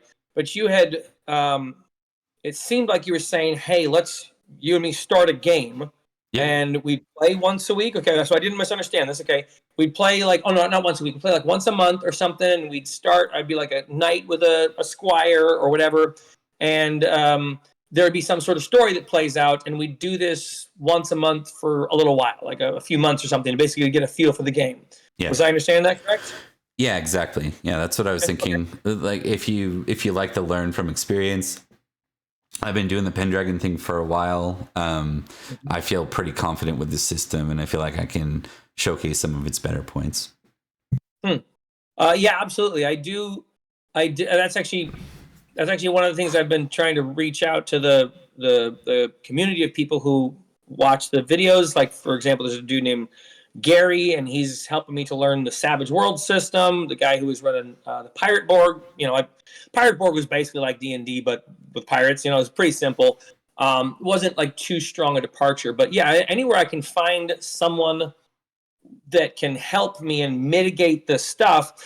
Like each time I interact with one of these systems, my thought is not this is going to be our forever game now, or this is going to be our Saturday night game, but it is like, all right, if I want my channel to be helpful to parents trying to get their kids involved with games, the thing I need to understand is who is this game for, right? And if I'm comparing it to video games, right, then there's somewhat, I'm kind of going like, okay, if you have a kid that likes this thing or does this thing in games, this TTRPG is going to fulfill some of those cycle desires. So for example, if there's a kid who's really, really interested in that Roblox game mechanic where you build up a restaurant, like your game, the Pendragon game might be like hey, you got kids that like doing the build up a restaurant thing? Guess what? You get to do it, but you're a lady or a knight or whatever, and you're going to be doing the build up a restaurant game cycle, but it's going to be playing out a little bit differently. Maybe there'll be some combat and stuff too, but it's helpful to get an understanding of how a system works before you recommend it, because I get the sense that not every game system is for everyone, you know, and you play one and you kind of go, eh. And my thing is like, if you do that enough times with your kids, you're going to kill the interest in this thing, and the next recommendation is going to be harder to get through. So better to find the right system, if that makes sense. Totally. Okay. I would say that Pendragon, because of its modularity and what they're trying to do with 6e, like all those things around the yearly and the big campaign, those are all optional. You know, that if you get the starter set, the 6th edition starter set, it is literally just you as a young knight there at the time where King Arthur pulls the sword and what that means for Britain. And that can be, I think, a very, very short-term campaign or even a single one-shot, you know. It does that really well. It's just there's this extra layer if you want to unpack it, which is play this grandiose generational game through the whole Arthurian legend, basically. And from your description of it, like if I were introducing new players to the game, at least from my perspective, since I haven't played this, like I don't really know exactly, but I think I would lean into that part because like the roll the dice and fight a monster thing, you can get with a bunch of other systems. Yep. And you might find systems that are super crunchy with bunches of damage. You might find systems where your characters are super squishy. Like Shadow Dark is a system where I'm like, this is a game I probably wouldn't introduce to a brand new player because it's a system where you're going to have 4 characters die in the first session, you know? And Dungeons & Dragons is also a system I probably wouldn't introduce to a new player because you have 3 or 4 pages of stuff that you kind of have to know. And it's, you know, I've actually had experiences with kids where they just got turned off to the thing because they're like, I don't know what I can do and what I can't do. Yeah. Dragonbane probably would be one of the games where I'm like, this was simple. 1 page, all your crap is right here on the page. The kids who I played it with have known what they can do and they're able to play it. The game you're describing, I'm like, oh, that's a totally different game loop than what I've seen of Dragonbane. Now, obviously, I can make Dragonbane try and be like that, but I don't think that's where the system shines. I think the Dragonbane system shines when you're throwing 35 goblins at your players and they're just going like, you know, tidal waves on them and stuff. And this game system sounds like the knight mechanic is obviously unique and interesting. And you mentioned falling off horses. Like there's a whole bunch of calamity and realism there. But then as well, like this build up an empire thing is, I mean, there's tons of kids playing that type of game. Like Minecraft, that's Minecraft, right? Like, hey, go out and get iron, bring it back, make iron forge, go out and get spider silk, you know, like any kid playing Minecraft is probably going to love that game in a slightly different way because what you're describing is a build up a base, go conquer, build up a base, go conquer. And like, that's not what I, like my mind doesn't go there for D&D. I know you can modularly adapt D&D to it, but I don't think that's really where D&D shines. If that makes sense. Totally. Shout out to Birthright. I think it was the one game that did that. I never played it. I heard it did that kind of thing. It was like what's it called? Birthright? Birthright, I think. Yeah. I'm gonna write that down. I don't think they've modernized it past like 2nd edition. I don't think D&D ever came back to it, but it was supposed to be that sort of kingdom building D&D. Okay. Yeah. Okay. So this sounds interesting, and I mean, like interesting. Like, I guess I'm definitely. So your proposal, I'm definitely interested in. Like, just like going on an adventure. You know, like we'll find a time once a month where we can do this. Is there the possibility we could add additional people to the game? Because like while I am interested in playing games, even basically to learn them, there is some, how would I say? Some of the interest is the social aspect, you know, and there's a social aspect between the player and the DM. And I've had that experience where I'm like DMing for one person, but I find that some of the more interesting aspects of the socialization come between players, if that makes sense. And don't take any insult to it. I'm not like, I'm not. No. So is there a way we could try and like, I mean, we could either try and find people in Discord or something who are interested in also learning it or something. Would you have that? Yeah, maybe I can. Let me see if I can pull to what I'd love to do is, I mean, like I have no relationship with Chaosium. I'll just say that right here. This is just the where all my passion's been going in the RPG space, and they put out this 6th edition, and I'd really like to see them do well. I'd really like to see it do well, and I feel like it's grossly underappreciated for what it offers. Right. And I think I wonder if the loop that you mentioned might be why. I mean, like not just the loop, but like that moral thing. Again, I've noticed there's so many games that are shirking away from establishing morals. And if you've got a game company going, this is right and this is wrong, that might irk people right off the bat. I think so. You know? I think that being said, I think 6th edition is catching some wind. It's just doing it kind of under the radar more than it ought to. And part of that, I think, is it's a very different game. Than what's popular right now. If a game like Call of Cthulhu can be as popular as it can, I have high hopes for this. I also think that it's been a while since we've had a good Arthurian anything. Maybe Gawain and the Green Knight, the most recent movie, was well liked, but short of that, there hasn't been that.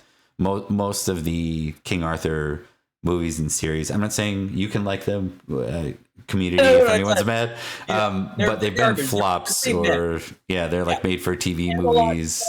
Like the Camelot show somewhere, and it's like they're either sleepy or they turn the whole thing into a romance drama, and they take away a lot of like they make them Tristan and Isolde, and it's like, that's not interesting. Don't do that. I get what you mean. You can lean into any portion of that. If you've got a group like my non-binary game, because it's supposed to show like the magic and the pagan behind the scenes of what is Excalibur, what are the Ladies of the Lake, what is this whole piece. It feels like Bridgerton sometimes, and in a good way. I'm not even saying in a bad way. It's really fun to see these characters. It's very one-manner centric. It's not as much battle. It's not as much war, but it really works for what it is. And then I've got the war boys, and they're dueling all the time. They're cutting down enemies. Is there a way I could try and experience both of those things? Because I'm not getting the idea that it's two distinctly different flavors of the game. No. But I am getting the idea that the differences in the flavors of the game are something that might meet in the middle. I don't know. I'd like to experience them both. Is there a way I could try out both of those things? And I don't really know how. Good. The game does kind of allow. Sorry, and I'm not trying at all to cut you off. I'm just eager. No. The game, I see it more like, and maybe this is more of a game master style I have, but it's very much we're making a stew together, and you're bringing the ingredients that you're interested in tasting. So if you make a character that has more emphasis on romance, we're going to lean into that at every court session. You get the opportunity to tell me through your actions. That's where you're leaning. So, if I were to say the general structure of Pendragon, it's definitely the feasting side of it. So like the intrigue night stuff. There's questing, so that's going on hunts, going on quests. Definitely picks up in the King Arthur era where everything gets wonky. And then there's mass battles, which is not something a lot of D&D games do, where you have thousands of units on this side and thousands of units on this side. It zeroes in and shows the story from your perspective in that battle.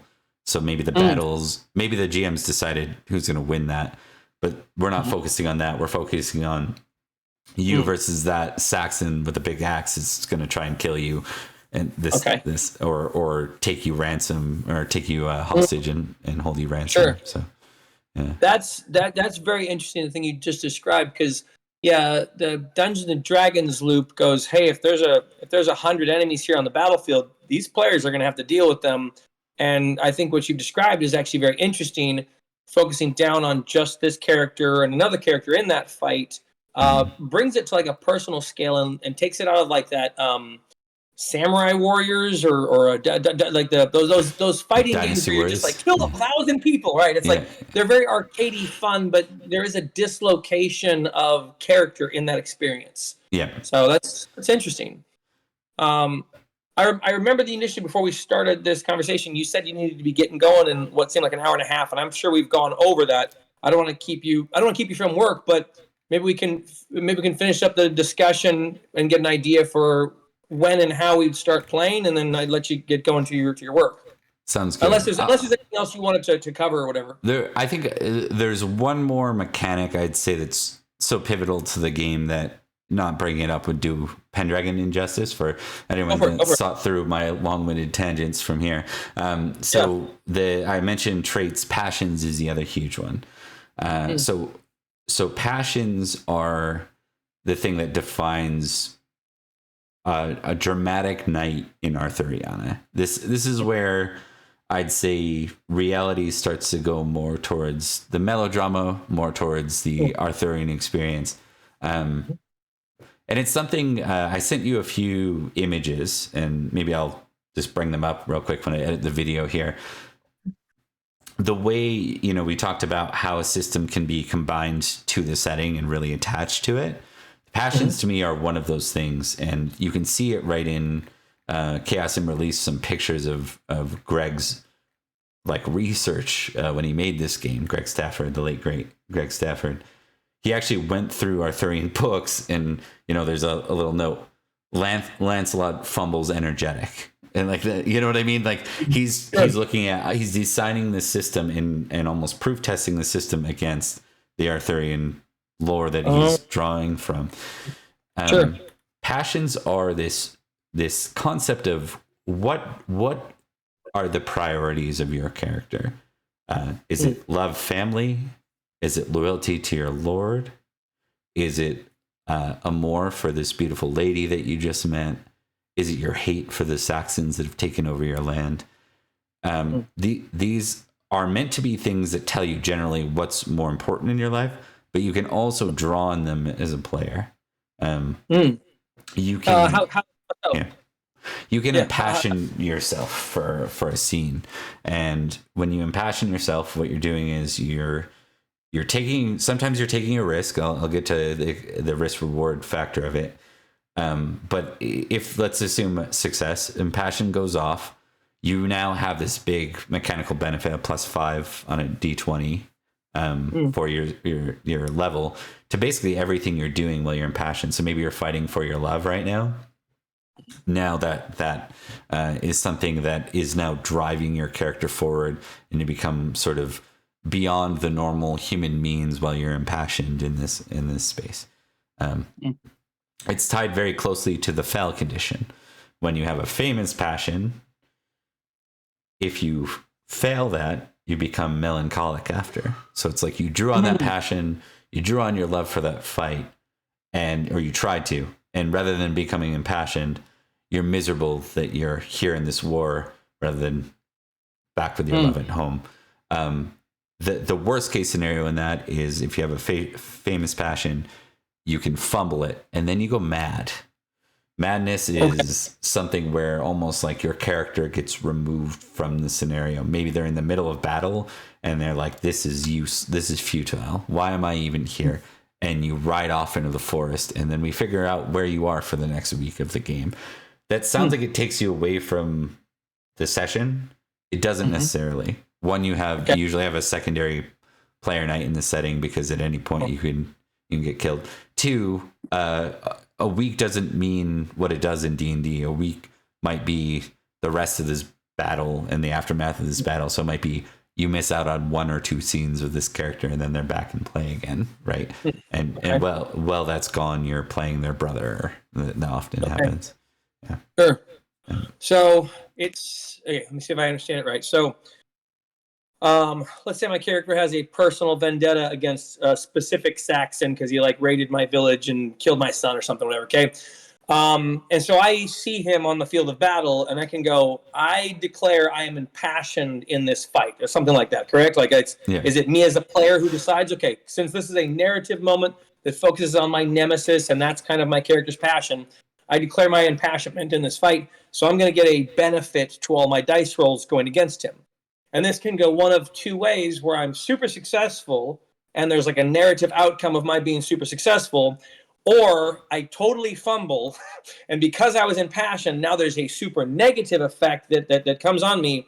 And so because of that negative effect, I fall into some sort of melancholy or despair or something. This guy who killed my son, I fumbled to kill him, like I failed to kill him, and so now I'm even more disgraced. It sounds like that may even have a trickling effect out into the world building as well, where maybe there'd be other characters or maybe lords or someone who observed my failing and could either mock me for it, or could try and lift me out of my despair by like sending an emissary to come talk to me, or maybe give me medical aid or something. So it sounds like that thing can lead to world building mechanics as well. Is that correct? Yeah, that's cool. We roll for our NPCs, and there was a predicament that one of our player characters got into, where they were basically in a duel to the death. It had to do with one of the players inappropriately having a child with this NPC's daughter, and so there was like, you have besmirched my honor, so I'm going to challenge you in a duel. Okay. So, but there at the time, Uther's world is getting threatened by Saxons every which way. So there's this big duel laid out. It's years of them trying to negotiate it and just not being successful. They get to the duel. They're literally sitting across from each other in the joust tilt, and both characters go to impassion. We always roll for the NPCs, and I try to do it publicly. I think it just adds an equation to the game. I'm not trying to win, so I'll just try to show you, here's what's happening. The NPC fumbles their honor in that moment. And so the way we describe that, we're like, oh crap, he's about to go mad. What are we going to do with this? What I did is had him think, here's this honorable knight, and all he wants to do is serve Uther and better his land. But he's also got this discrepancy with this knight who's one of Uther's best knights, one of the most dangerous knights, and he's either got to save his honor, save his daughter's honor, or kill one of Uther's best knights. And so he just throws his helmet away, his shield away, his spear away, and rides off into the forest and becomes this weird hermit that kind of played in the background of the setting for the next 15 years of the game, never becoming a knight again. He swore off being a knight, and it felt anticlimactic compared to one of them dying, but it was actually kind of a brilliant moment of showing, this is all pointless. Why are we fighting over this? Mistakes were made. This is just adding a blood feud on top of it. So his only way out of it was to kind of besmirch, turn away from everything it meant to be an honorable knight by no longer being a knight in general. Sure. Yeah. So you had a character who basically had torn down the structure of their fundamentals and come to, what am I doing here? Like some sort of nihilism, essentially. Yeah. And so you could also, like it says, when you get to that moment and they fumble that thing, you can play it out a number of different ways. Like you could have the fight and have the NPC essentially trying to lose, or like, look, just kill me or something. Like they could take all their armor off and just go at the fight, and like maybe they're going like a berserker into the fight and going, kill me. You want to disarm my daughter? Interesting. Okay, so basically the game handed you that thing because of the mechanics and the honor system and all that stuff. The game handed you an NPC route that was not one that you would have probably thought of going into it. Not at all. You would have gone, I'm going to play this guy in this duel to the death. Yeah. But because it handed you that strange dice roll, you went, okay. I think that's very interesting, and I like systems that do that, because what you essentially have come to is a it's like people have like the random tables in games, and I don't lean heavily into random tables, and maybe I should. I think I do a little better job of DMing if I had more random tables at my game. But what essentially you had was a kind of random table situation that wasn't the same thing as you just going roll a d20. Oh, I guess this happens. Instead, you had like the setup in this has led to a totally almost anticlimactic payoff but that anticlimactic payoff has served the narrative maybe in a better way. That's interesting. Huh. Yeah. Yep. And, the way I run, there's a saying that it's like your Pendragon will vary. That's very much, not only for the setting, but even the play style. People might choose to be very by the book about that, or roll behind a DM screen and go, I'm not going to let this character fumble because I want to see these two fight. Oh, yeah, I get there's different ways to do it. My style is try to do as much as I can in front of the players, because it increases the intensity. They want to see that dice roll now too. They want to panic when that roll goes well.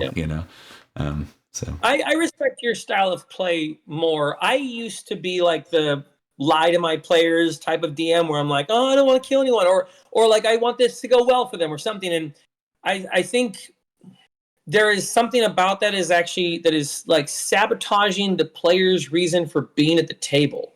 Like, if there are no stakes in this thing, like, why don't I just, hey, okay, all of you sit down while I tell you my own personal story, and you all listen quietly while I revel in the story. It's like, I think having it be that the players can die, their characters can die, like, not the players can die. I do that all the time. That the characters can die, I get you. And bad things can happen to them or whatever. I think that's part of it, and I think if you take that part out, you're missing on a golden opportunity to have their agency and their choices kind of matter in a fictional world. And so I respect that about what you're describing in the play style. I think that's good. I wanted to touch on the agency thing, because I think I've heard from multiple people that they also had that same reservation coming into this game, that somehow those traits and passions are going to actually take away from their player agency. But it's actually cool. It's actually quite freeing. Sometimes I feel like I play a better character in Pendragon because I know what their personality's like, and I know, and I get to watch it change. So maybe I'll play a character that maybe I play a really stereotypical thief, and I tend to play the same one and give him different names and different races and different builds. But sure. Like, I have a certain way that Bob's is used to playing a thief. Well, this game can kind of turn that on its head a bit and be like, yeah, but this one's a little more cowardly, actually, than you want to be. You want to be the tough guy. Tough guy, you want to be the Han Solo type, but maybe you're more like the Brave Sir Robin type, where you're like, I'm going to scram in this moment, actually. That's an extreme, but, these personality traits can actually have an influence. They're almost like a tool, if done right, for the player, even to be like, I really know this character. I know who I'm playing, Or they... yeah. Go ahead. I had a question, but I wouldn't derail your train of thought. Go ahead.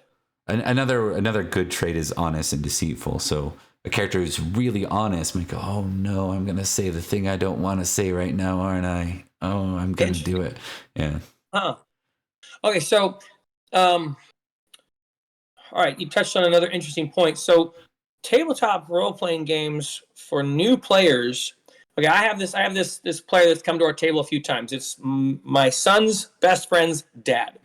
Doesn't know how to play a tabletop role-playing game for the life of him, right? Like, if you give him, like, if you set him up in a scenario and you're like, okay, and go, what do you do? And he's like, what are my choices? And I'm like, no, you make them up. Like, you tell me what you do.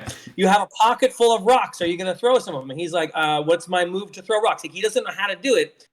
And so what I've actually gotten is like some helpful tips from my comments, which are like, hey, maybe make them some choices. Like, do this, right?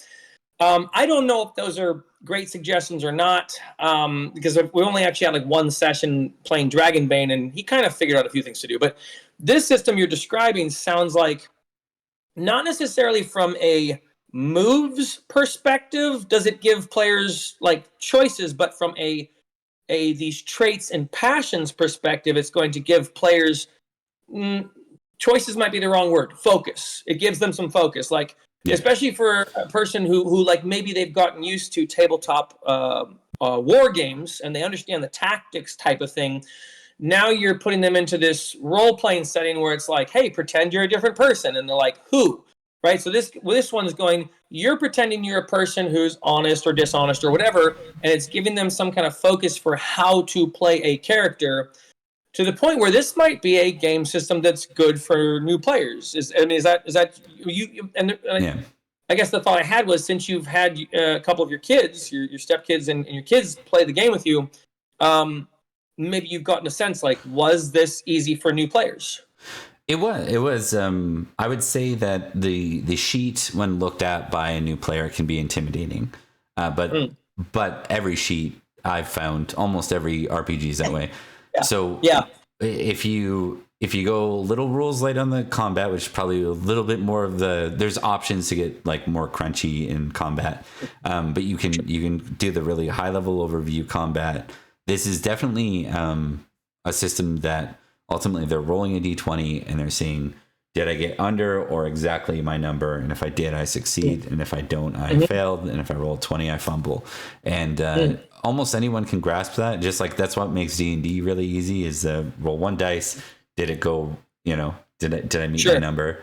And then the traits I do find help guide new players. Almost, I'd say everyone in the first 2 games I ran of this, my first 2 streams, were brand new to Pendragon. They all picked it up quite quickly. I've got people in there that will profess that they struggle with new RPGs and they really enjoyed it. And yeah, almost everyone I've thrown this at, I think, was pleasantly surprised how well the game works. It might not be their favorite, like everyone has their favorites, but I think I've yet to run it for someone that's like, that just wasn't for me. I'm waiting for that to happen. I'm sure it's going to happen. Right now, it hasn't. So, yeah. Have you had players that have come from other tabletop role-playing games that have said, like, have you had players come from, like, let's say D&D? Because I mean, we already mentioned, like, that's kind of the big one. Have you had players that came from D&D, and maybe they were hesitant to try new games, and then once they tried this, they're like, oh yeah, this is now my favorite game, or something? I've yet to see like if any of them will transition to this is my favorite and this is what I'm going to prioritize. But I've had a lot of comments about it being their favorite campaign because I think that the long-term longevity of it, it's something a lot of modern games aren't focused on at all, is no ability to go past 10 sessions. You kind of max out how a modern character sheet's built in 10 or 12 sessions. Sure. Even D&D has moved towards can we get to level 20 in 30 sessions or whatever? Like, let's not. The idea of that, them aging and progressing, I think really it adds a different element that the world isn't just a stagnant place waiting for them to do their next piece. It's moving too. And then there's things that, sometimes it's too realistic. You hit age 36 and you start suffering aging rolls and now you're not as strong as you used to be. It's fascinating, but it's also meant to help you, when do I retire a character? Well, you retire a character when they start to feel like they need to be retired, when their strength is fleeting and they've been through too many battles and they're just tired. Well, you have a perfect mechanic for that. You have an heir that's just waiting to be played, sitting in the background, being a background heir until you finally go, I'm retiring my PC. He's going to a monastery, or he's just going to fall into the background of the manor and be helpful to the heir. And then now I'm taking on the heir as my primary character.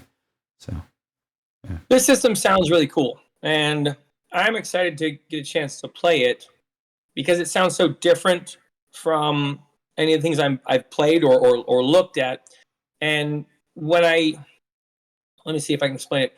There are times where I'm looking at a system and like maybe some of the basics of it, and you get an idea of what that loop is going to look like or how that play style is going to be. And because I played video games and I sold video games for such a long period of time, there was a point where you could like see a screenshot and you go, I know what that game is. Like I get an idea. I know what I'm looking at. This is Wolfenstein, right? And I'm starting to get a little bit of that for tabletop RPGs, but every now and then I see a system and I'm like, I don't know what this is, and this is one of them.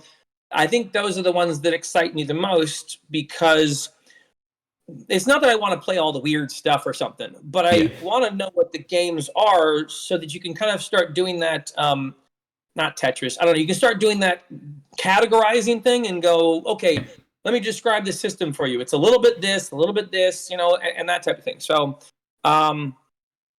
let me let you go, because I'm pretty sure I've taken you like 30 minutes past when you needed to. But Bob, this was a really good talk, and I appreciate you having this chat with me.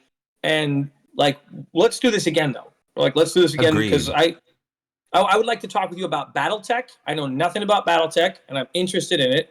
And also, you seem to know a little about Call of Cthulhu. I'd love to talk with you about that. And since I know that you have a soft spot for Chaosium games, I'm totally excited to engage you with them because they're a passion to you. And I like talking to people like the guy I mentioned, Gary. His passion is Savage World. When I looked at his library of Savage World stuff, I was like, this dude found his forever game, right? Like that's what you that's the person to talk to about that game system, because they're going to be able to give you more than just the company blurb. They're going to give you how this game has, I don't want to be dramatic, but how it's changed their life a little bit, right? Like they've found social cohesion and connection and friend groups from this game, right? Like this is the thing that got them through the pandemic or something, you know? Like, and those are exciting stories to hear. It's exciting to hear what you like about Pendragon. It's been a wonderful talk. I appreciate this. Why don't we wrap up? It's right about the 2 hour mark, and I wanted to say thanks again.